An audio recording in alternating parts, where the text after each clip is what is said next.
Welcome or welcome back. We're going to go ahead and get started. I had a department chair many years ago, a fellow from Columbus, Georgia, who would always start his meetings by saying, "Well, all the important people are here."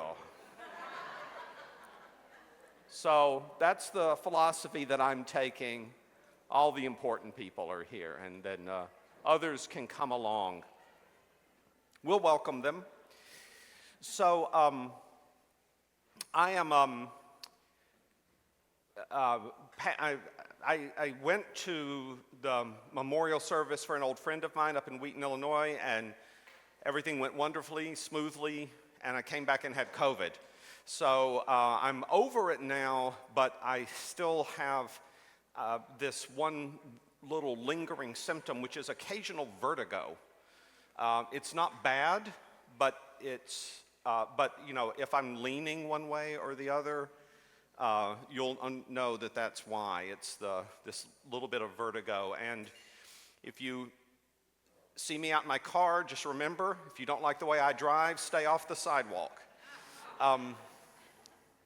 So we talked last week about this peculiar person, Dorothy Lee Sayers, and we talked about how she raised in a Christian home. Her father was a pastor. At one point when she was a young woman, she was thought of as unusually religious, and then seems to have gone away from the faith for a number of years. There was certainly no indication that she had any sort of Christian practice or participation or observance at all.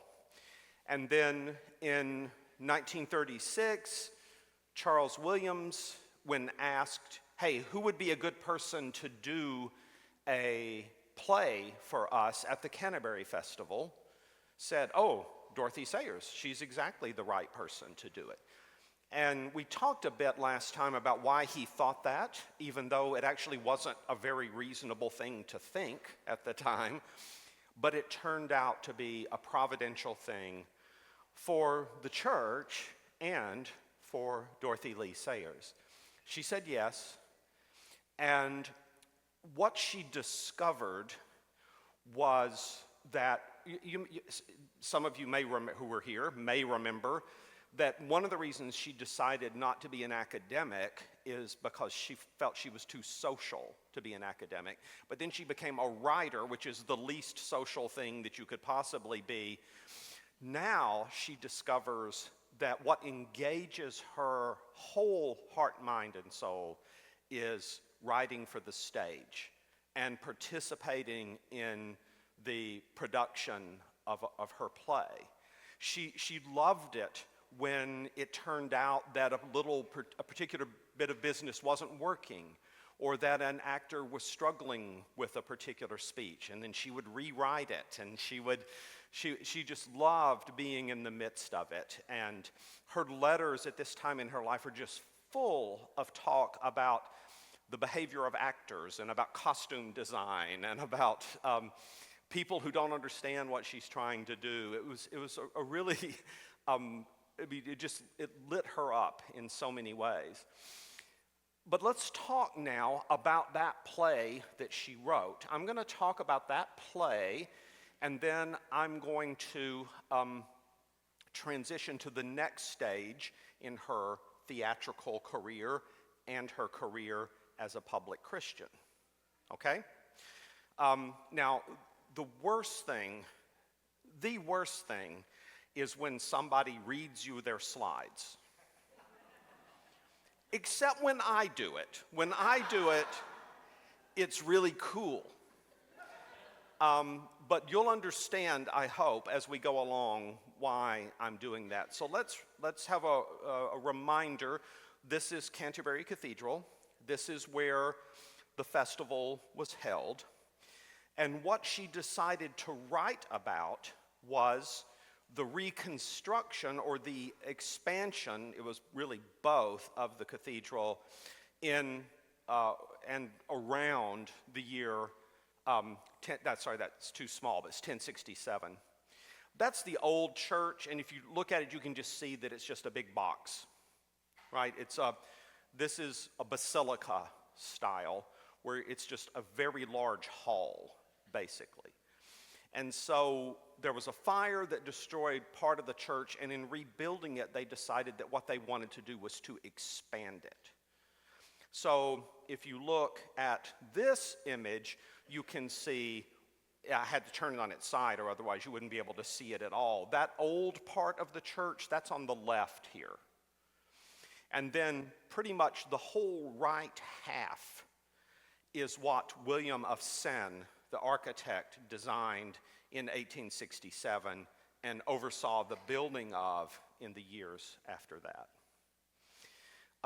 And so what he's doing is the east end of the church, which is where the choir is and where the altar is. You know what we should do sometime? We should have a class in how to read a church. You know, because churches are designed they're designed to be read, they're designed to be interpreted and to be paid attention to. And this was a habit that began when very few people could read. And so as a result, the stained glass windows of churches become what was called the Biblia Populae, the Bible of the poor, right? And if you know how to read a church, there's a lot going on that would enrich your understanding. There's not so much to read here in the parish hall, but in the church proper, there's actually a lot to read. And so what you often have in these medieval churches is the nave. That's where the people sit. That would be on the left here, right? And the nave comes from navis, the Latin word for ship. And if you look at a building if you look at a nave like the one we have right over here, you see it sort of looks like a ship turned upside down, right? With the keel on top, right? But the idea is that the church is the ark. The church is the ark of salvation, is that we're the survivors, we're the refugees, as the song that we sang here a few moments ago says. We're taking refuge from the storm, and this is the place that offers us that refuge. And then what happens up here in the right end, that is the east end, is you will have the clergy and the monks. And the monks will sit facing each other. They face each other because a lot of what they do is praying responsively. So it goes back and forth, right? And then at the end, at the far eastern end, you have the altar. Well, not the far eastern end, but farther east. And separating the nave from the choir is what's called the rood screen, but it's actually often not a screen. It's actually a completely solid. It can be made out of wood or it can be made out of stone. In Canterbury, it's made out of stone. So if you look at this here, you will see this. So this is from the perspective this is from the altar. This picture was taken from the altar. So you see where the monks would face each other on either side. And then you see the big dark thing back there is the rood screen, and you can see way back behind it, right in the middle, is the nave. This gives you an idea of how big this thing is. It's just staggeringly huge. And so all of this that you're looking at here is what William of Senn designed and built. Okay? Here's what it looks like from the other end, like from basically from the rood screen looking towards the altar, and then there's a little chapel beyond the altar. So, amazingly magnificent, glorious thing. Sayers writes about the building of this. And William of Senn is one of the major characters. He is really the protagonist of the story. But another set of characters who are very important are angels. Now, unfortunately, it's really hard. There are only a handful of pictures available from that production, that original production in 1937. But you can see here that William of Sin is lying on a kind of a sofa, and he's surrounded by the angels. Now, why is he lying on the sofa? I'll tell you that story. Here is so you can identify the angels.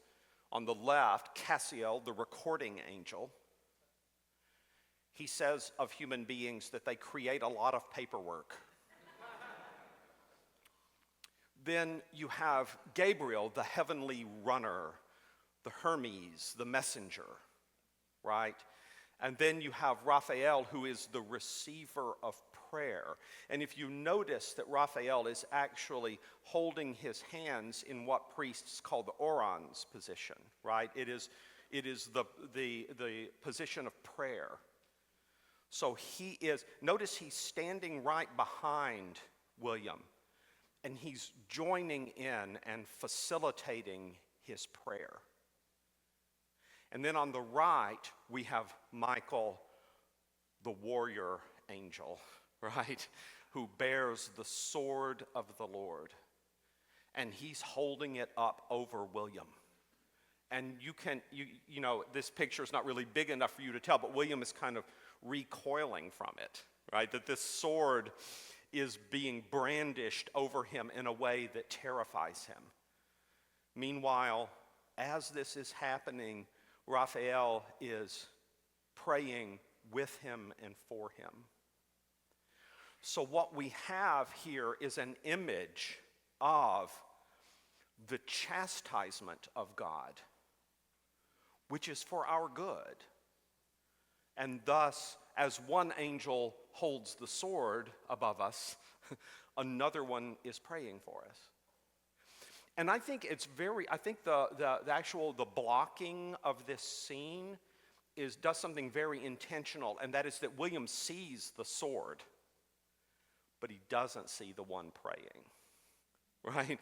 He sees the threat, he sees the danger, but he doesn't know the support he is getting. So I think it's laid out very intentionally in that regard. William is an architect. And after we are introduced to William at the beginning of the play, this happens near the end. I just wanted to foreshadow that. When we see him at the beginning, he's in the process of overseeing this construction. And there is a little interlude. And during the interlude, the choir sings a passage from Ecclesiasticus. And I couldn't make this big enough, so that's one of the reasons why I'm going to read it to you. It's an amazing passage from Ecclesiasticus. This is one of the books of the Apocrypha, right? But it's a beautiful thing about those who make. And I think this is actually something, okay, so we should have a class in reading churches, and we should also have a class, given that our culture is so dominated by technology, and assessing technology is so difficult for us. Technology is what human beings make, right? A fork is technology. A cup is technology. Technology is what we make. And what we need is a really good theology of making. Like, how do we think theologically, biblically, Christianly about all the things that we make? So we should do that. Tell Aaron, put the pressure on him that we will do this. Every carpenter and workmaster that laboreth night and day, and they that give themselves to counterfeit imagery, and by counterfeit it means to make an image of something, right? That's not the thing itself, but it's an image of it. And watch to finish a work. The smith also, sitting by the anvil and considering the ironwork, he setteth his mind to finish his work, and watcheth to polish it perfectly. So doth the potter, sitting at his work, and turning the wheel about with his feet, who is always carefully set at his work, and maketh all his work by number. All these trust to their hands, and every one is wise in his work. One of the things that this is doing is saying, why we should think about what we do, including our praise of and service to the Lord. And we should be as wise in our work as they are in their work. Without these cannot a city be inhabited, and they shall not dwell where they will not go up and down. They shall not be sought for in public council, nor sit high in the congregation. That is, people don't notice them, people don't raise them up, people don't think of them as leaders. The potters, the smith, the sculptors, the artists, but they will maintain the state of the world, and all their desire is in the art, the work of their craft. All their desire is in the work of their craft. And this is true of William. But it's not always in a good way. There's a telling speech. William says, "We are the master craftsmen, God and I. We understand one another. None, as I can creep under the ribs of God and feel his heart beat through those 6 days of creation, enormous days of slowly turning lights, streaking the yet unseasoned firmament, giant days, titan days, yet all too short to hold the joy of making." So William says, I take joy in making, and so does God. We are the master craftsmen. But there's a kind of a hint there that maybe other people aren't quite so special. And then he says something very interesting. This church is mine.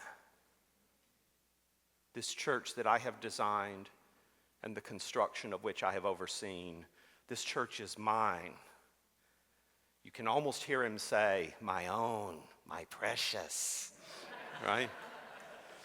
And I mean that quite seriously, because Tolkien was actually developing the same kind of theology of making and work at the same time that Sayers was, but they didn't know it. They were not aware of each other's work in this regard. But Sayers was actually a little ahead of Tolkien in thinking about these things, right? Because the idea, of course, is that, Gollum didn't make the ring, but Sauron did, and he wants it. It's his own. It is his precious, right? Me he hath made vicegerent. This church is mine, and none but I, not even God, can build it. Me he hath made vicegerent of himself. That means a deputy.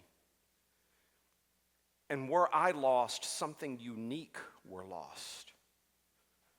Irreparably, my heart, my blood, my brain are in the stone. God's crown of matchless works is not complete without my stone, my jewel, creation's non-parallel.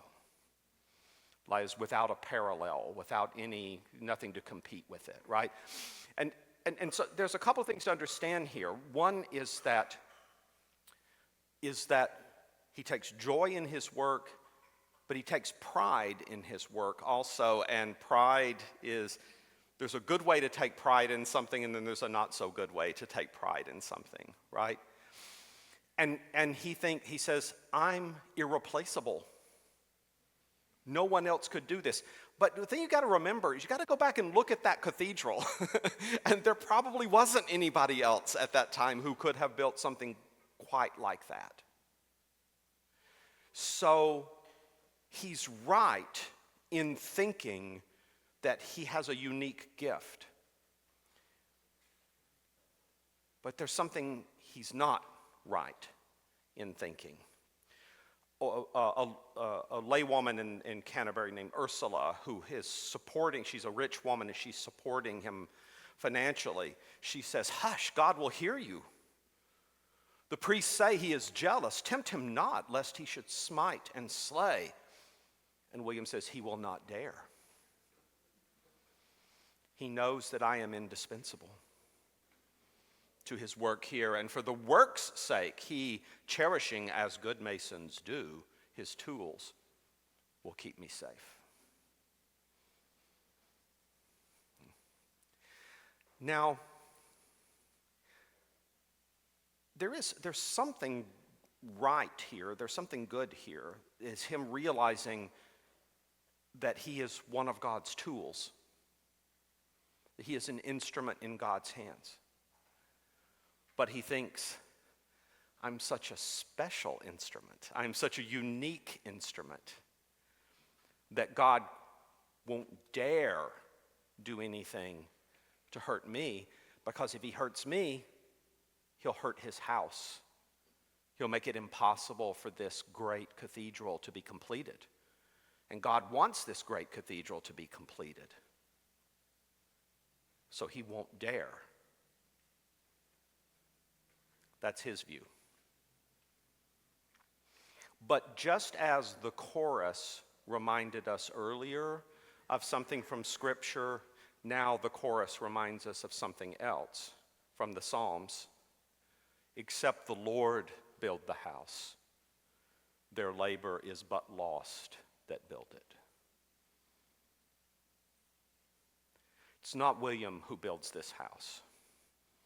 It is the Lord who builds this house. And if the Lord does not build it, their labor is but lost that built it. Except the Lord keep the city, the watchman waketh but in vain. The zeal of thine house, that's where the title of the play comes from, hath eaten me up, and rebukes are fallen upon me. For thou art great, and doest wondrous things. Thou art God alone. But the zeal of his own making, his own creative act, that's what has eaten William up.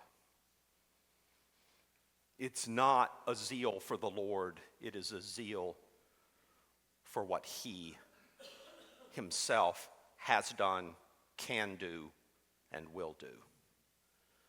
He has, in effect, dethroned God and placed himself on that throne. How are we doing? Are we making sense so far? Okay. Any questions? Yes.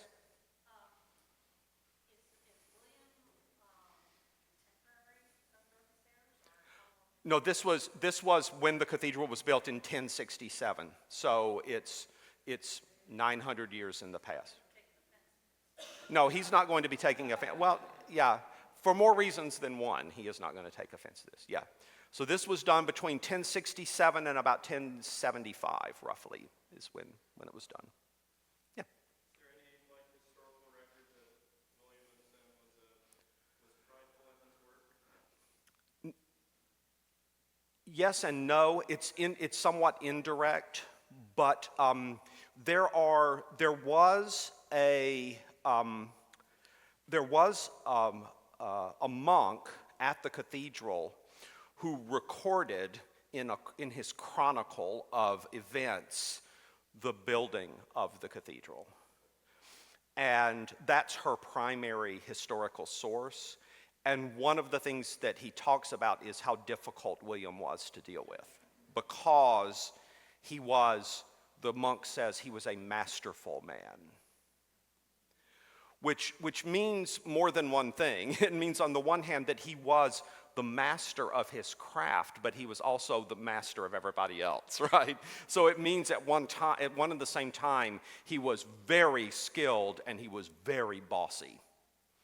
So she's kind of taking from that and extrapolating. And we'll see where she goes with that. Yeah. So obviously it strikes me that Dorothy Sayers seems really interested in this question of sort of materialism, or at least, Yeah. the way that the building of things can obsess and Yeah.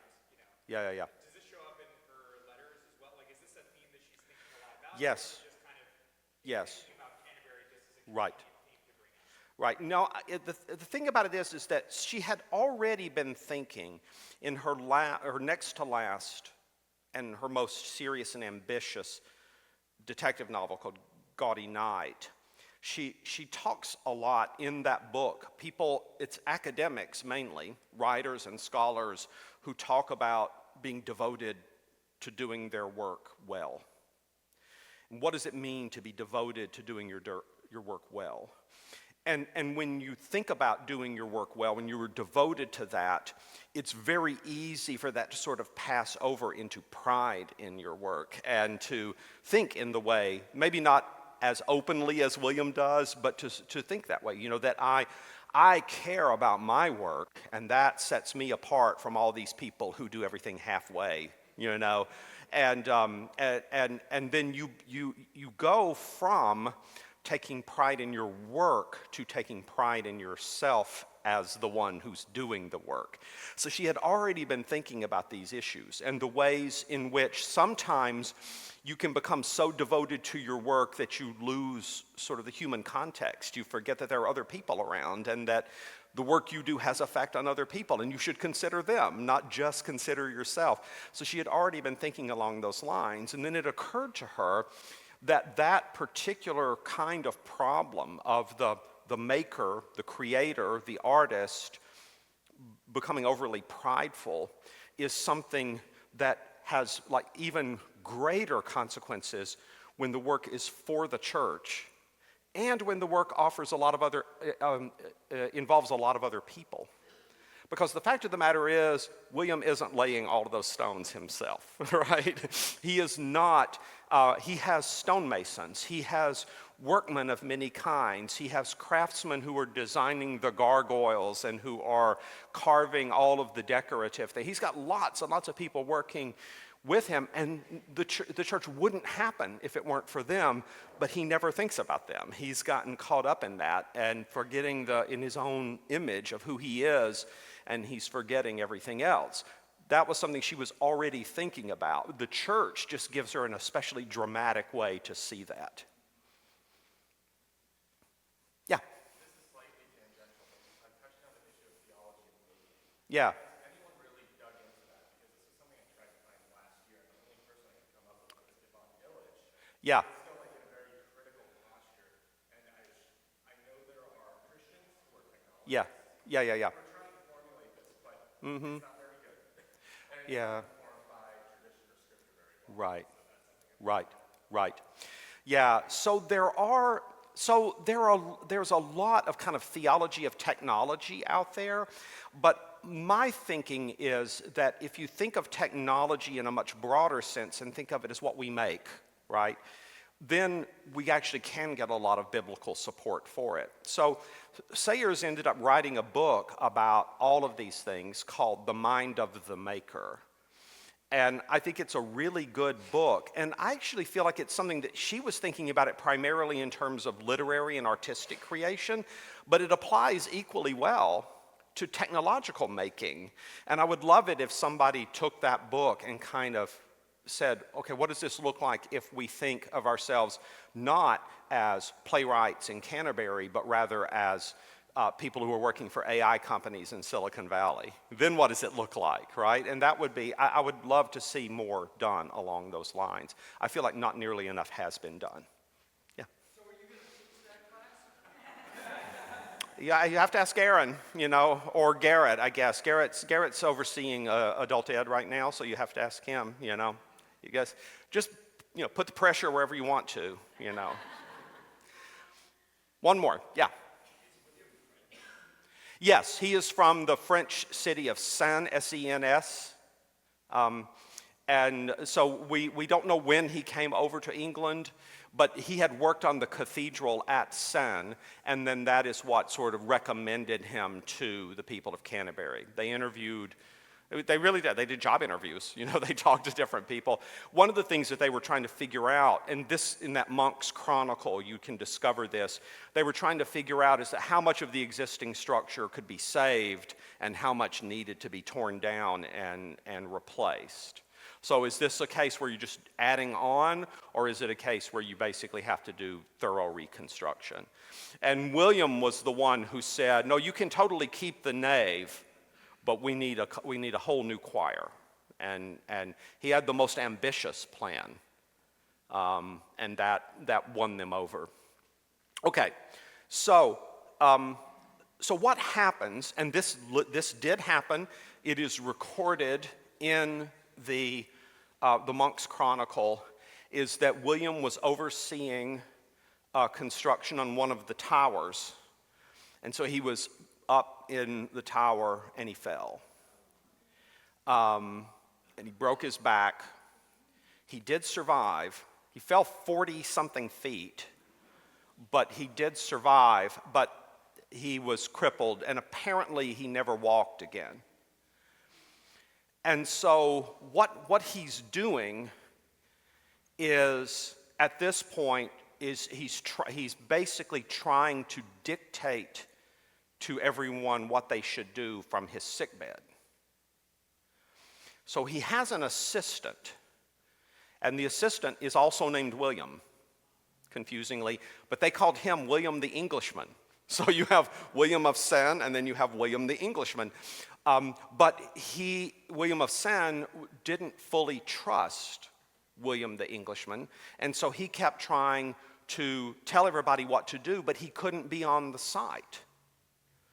And if you are an architect supervising construction and you can't be on the site, this is a very difficult thing to do, but he keeps trying to do it. And this is where the angels come in.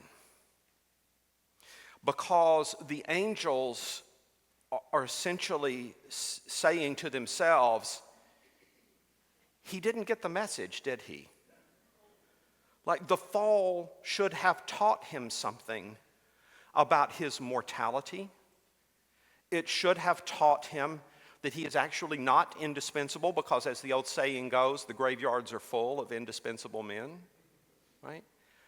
But he's not learning the lesson. And so they go to talk to him directly. And this is when Michael comes. He says, I am Michael, the sword of God. The edge is turned toward thee. Not for those sins whereof thus thou dost repent, lust, greed, wrath, avarice, the faults of flesh, sloughed off with the flesh, but that which feeds the soul, the sin that is so much a part of thee, thou knowest it not for sin. That is, you go to confession, you say your prayers, you do all of those things, but you do not see the governing sin of your life that is separating you from God. And so it is Michael with his sword who says, now you're going to see it. And so William, he says, Michael continues, he says, there where thy treasure is, thy heart is also. What's your treasure, William? What's your treasure? Sin is of the heart. And William says, with absolute truthfulness, he says, but all my heart was in my work. And Michael says, even so. Yep. That's where your treasure is. That's where your heart is. And that's where your sin is. And William says, what, in my work? The sin was in my work? Thou liest. Though thou speak with God's own voice, thou liest. In my work? That cannot be. And Michael says, and William continues, let him destroy me, since he has the power to slay the thing he envies. But while I have breath, my work is mine, my own, my precious, right? It is mine. He shall not take it from me. And Michael says, no, thou shalt lay it down of thine own free will. That's what we're here for, is essentially what he says. We have come so that you may lay it down of your own free will. We have come so that you can finally, before you die, and you are dying, William, you don't have long to live in this condition that you're in. You're hanging desperately on to life because you're holding desperately on to power. You are holding desperately on to control. You are holding desperately on to your precious. And what we have to get you to do is to realize that salvation for you is acknowledging that your talent is God's gift to you. And it is a gift that he can take away. And that this church does not belong to you, but him. It is his house. The zeal of thy house, not William's house. And so all of your power, all of your control, all of your ability, all of your art, which is your treasure, you must lay on God's altar. That's the story of this play.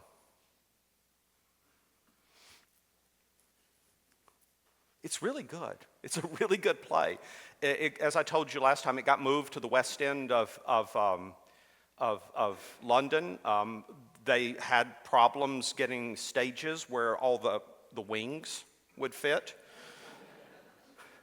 But they loved those wings, so they made it work somehow.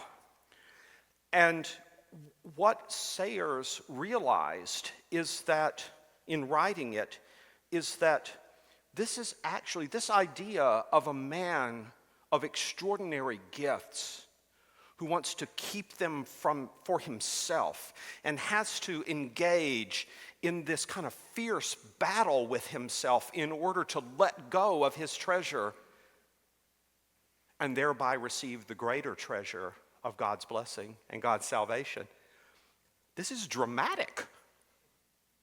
This is dramatic. I mean, this is like intense stuff. This is not dry. When people talk about the word dogma, they think of it as something that is dry. If somebody who's being dogmatic, that's never a good thing, right?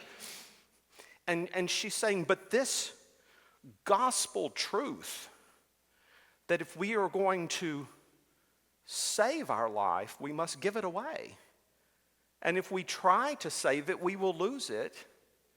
This is intensely dramatic.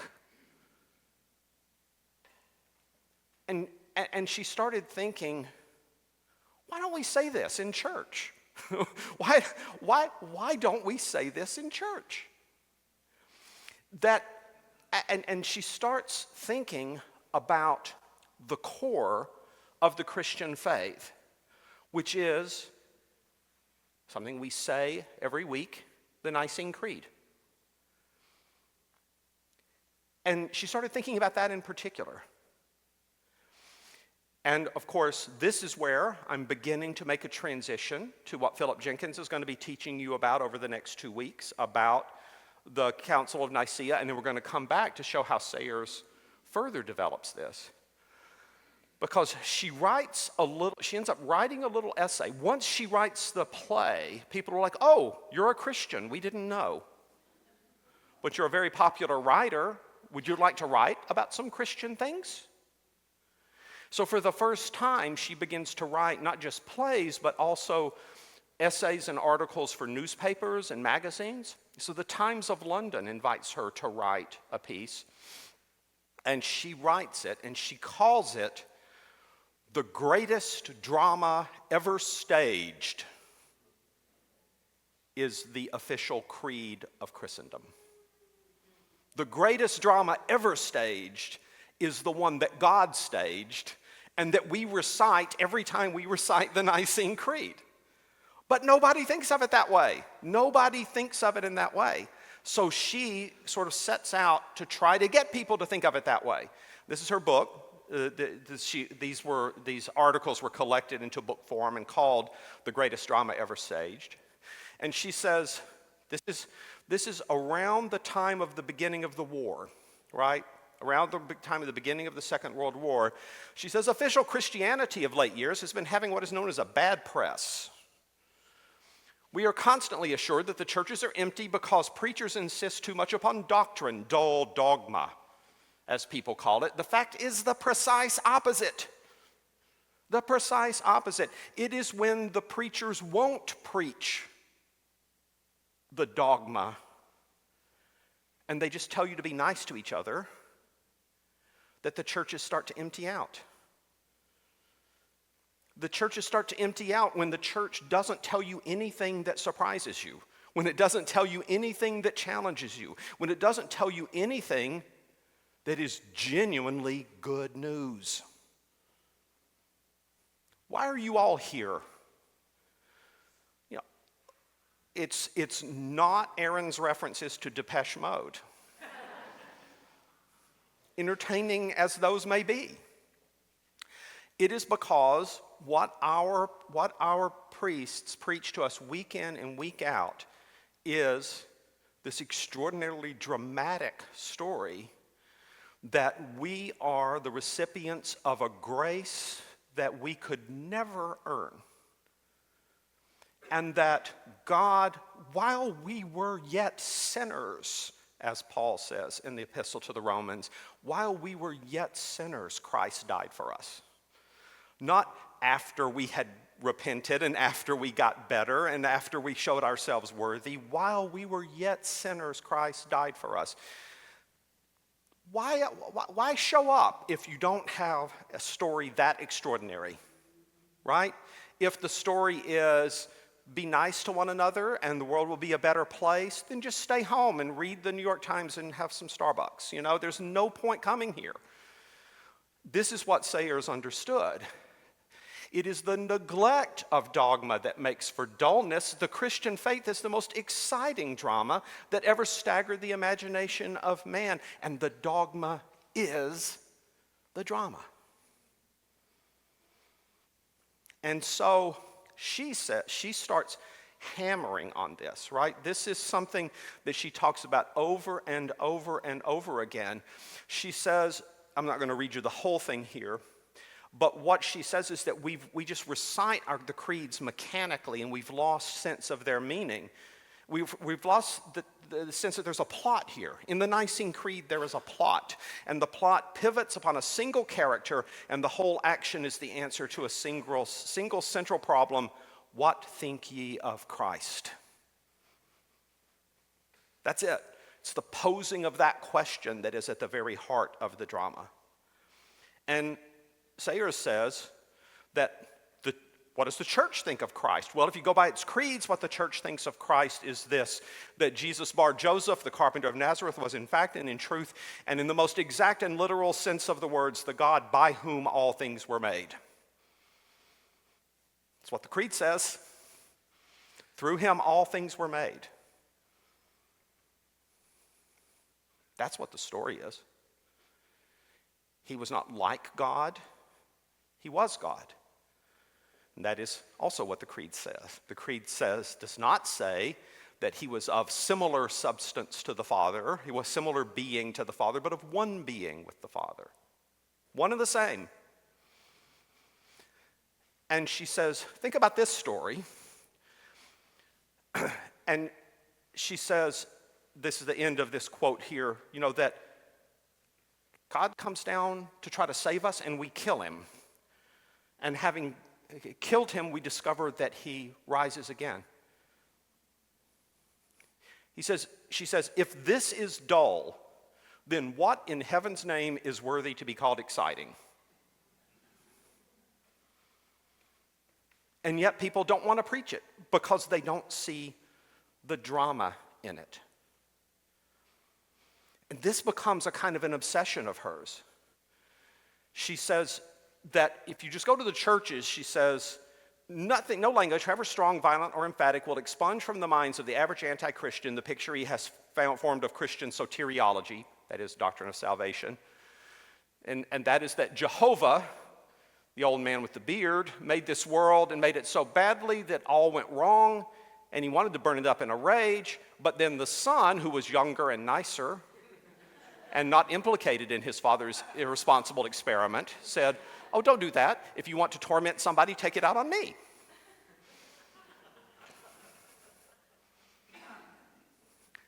So Jehovah vented his sadistic appetite on a victim who had nothing to do with it at all, and thereafter grudgingly allowed people to go to heaven if they provided themselves with a ticket of admission signed by the son. That's what people think the story is. And so then, a couple of years later, James Welch, who is the director of religious programming for the BBC, which at that time, of course, was almost completely radio. They'd done a few little TV programs, right? He says, would you do a series of plays for the BBC Children's Hour on the life of Christ? And she says, yes, I would. And so she starts working on it. And the people for the BBC Children's Hour keep coming back to her and saying, could you rewrite that, please? Because that might be too hard for children to understand. Or they won't. And they keep coming back, and she keeps saying no. And finally, at one point, she says, look, you're the producers, I'm the writer. You hired a professional writer to write this, and then you want to tell me what to write. I don't tell you how to direct, so don't tell me how to write. And they say, well, would you come, we're in Bristol, would you take a all-day train journey to Bristol? And she writes back, she says, oh, no, you don't, my puppet. She's in a very bad mood about this. And so eventually she just says, look, I'm withdrawing, I'm not going to do it. But Welch had seen some of the stuff she was working on and really desperately wanted her to do it. He really wouldn't give up. So what happens is he said, are there any circumstances in which you would do this? She said, yes, two. One of them is that it's not a children's hour, but it's on the main BBC programming. And the second is that you get as the producer of the series, a man I worked with before on the West End of London named Val Gielgud. He's actually the brother of the famous Shakespearean actor Sir John Gielgud, but he was a director and producer. And she said, I can work with him. And Gielgud, when he wrote his biography later on, he said she was absolutely professional at all points. He said she just wasn't very good at dealing with people who weren't professional. That was her problem. So they start it back up and they start working on it. And there she is on the left. She's wearing a weird kind of hat. She often did, when she was under stress, her hair fell out. This happened to her over and over again. So she bought quite a collection of hats to wear when her hair fell out. And in the middle is Robert Speight, who was the guy who played Jesus in this series, and then on the right is Val Gielgud. And so they're all talking about how they're going to put this thing together, right? So she ended up writing 12 plays covering the whole life of Jesus. And each of them is 45 minutes long. They were played on BBC Radio, and for years and years after that, they were done every year on BBC Radio. And every now and then, they still come back and do it again. It essentially goes from his birth, first play is in Bethlehem, to his resurrection appearances. And they are just extraordinary. We should do a class sometime in these. What am I volunteering for here? I keep volunteering for more and more things. It's a good thing that Aaron is not here to take me up on it. As soon as word got out that she was doing this and that she wanted to retell the story of Jesus, then there were people who thought, this is blasphemous. So, and Val Gielgud wrote about this later on. He said, Every possible attempt was made by prejudice, by sensational paragraphs in the newspapers, even by advertisement, to damn the project in the eyes of the public. A headline went so far as to proclaim Broadcasting House a temple of blasphemy. Broadcasting House is the BBC offices. In fact, when the plays came out, this is during World War II, in 1942, to the great shock of the British public, the city of Singapore fell to the Japanese. And that was a disastrous and unexpected event. And people wrote in to the London newspapers saying, this is God's judgment on us for having allowed the man who would be king, the man born to be king, to be shown. It's that we're losing the war because of Dorothy L. Sayers. That was the idea. And so when it finally started coming out, she started getting all of these letters, which were really funny. She wrote to a priest friend that, according to the letters, not only Christ, but even his enemies are sacred because they are in the Bible. One correspondent objected to Harrod's saying to his court, "Keep your mouths shut," because he did not like to hear such vulgar expressions from anybody closely connected with our Lord. Yes, he was closely connected with him. He tried to kill him when he was just a baby. But this was, inappropriate language. Here is another gem, she said, from a gentleman in the Stoke Newington Observer. The two following objectionable parts were noticed: that one character says to another, "Do the dirty on you." And the centurion who was commended by the Jews and had built them a synagogue is made to refer to the building in a conversation with a levatus and jocular air. And she says, well, no, of course, he can't just be a Roman centurion. He's a sacred centurion because he's in the Bible, and so therefore he would only say highly respectable things. Christ wasn't born into history. He was born into the Bible, authorized version, a place where nobody makes love or gets drunk or cracks vulgar jokes or talks slang or cheats or despises his neighbors, but only a few selected puppets make ritual gestures symbolical of the sins of humanity. This was what people wanted. This is what they thought they were going to get. So she writes back to the BBC and she says, look, I'm taking some care here. She says, I will not allow the Roman soldiers to use barrack room oaths, though they would have, but I'm not going to do that. But they must behave like common soldiers hanging a common criminal, or where's the point of the story? The impenitent thief cannot curse and yell as you and I would if we were skewered up with nails to a post in the broiling sun, but he must not talk like a Sunday school child. I'm not going to be realistic here, but I'm also not going to be an idiot. She writes to James Welch. She says, and this is, I think, really powerful. She says, nobody cares a dump nowadays that Christ was scourged, railed upon, buffeted, mocked, and crucified, because all those words have grown hypnotic with ecclesiastical use, but it does give people a slight shock to be shown that God was flogged, spat upon, called dirty names, slugged in the jaw, insulted with vulgar jokes, and spiked up on the gallows like an owl on a barn door. That's the thing the priests and the people did. Has the bishop forgotten it? And she's referring there to a bishop who had protested that her language was too crude. She says, it is an ugly, tear-stained, sweat-stained, blood-stained story, and the thing was done by callous, conceited, and cruel people. Shocked, we damn well ought to be shocked. If nobody is going to be shocked, we might as well not tell them about it. What would be the point? So she writes to the bishop and says, my lord, she's very polite to the bishop, my lord, the people have forgotten so much. The thing has become to them like a tale that is told. They cannot believe it ever happened. They look at the atrocities of wicked men today and wonder that God does not interfere. They forget that those same atrocities were once perpetrated upon God. And so the bishop eventually gives in, and it becomes an enormous success, this series of plays, which is very dogmatic in character. She focuses on the drama. The dogma is the drama. She tells the story with great power. When she died, C.S. Lewis wrote a kind of a memorial essay about her, and he said, every Holy Week I read those plays again. Every year during Holy Week I read those plays again, and I've never ceased to be moved by them.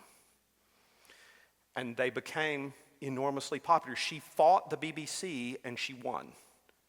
It's an amazing thing. And she proved to herself and to many others that the intrinsically dramatic character of Scripture is something that we should put up front and make sure that everybody understands. And she comes back to that later on, but you're going to have to wait 3 weeks to find out how she comes back to it. In the meantime, you're going to learn a lot about the Nicene Creed, and it matters because the dogma is the drama. Okay, I got to stop there because people have to go to church. So thank you very much.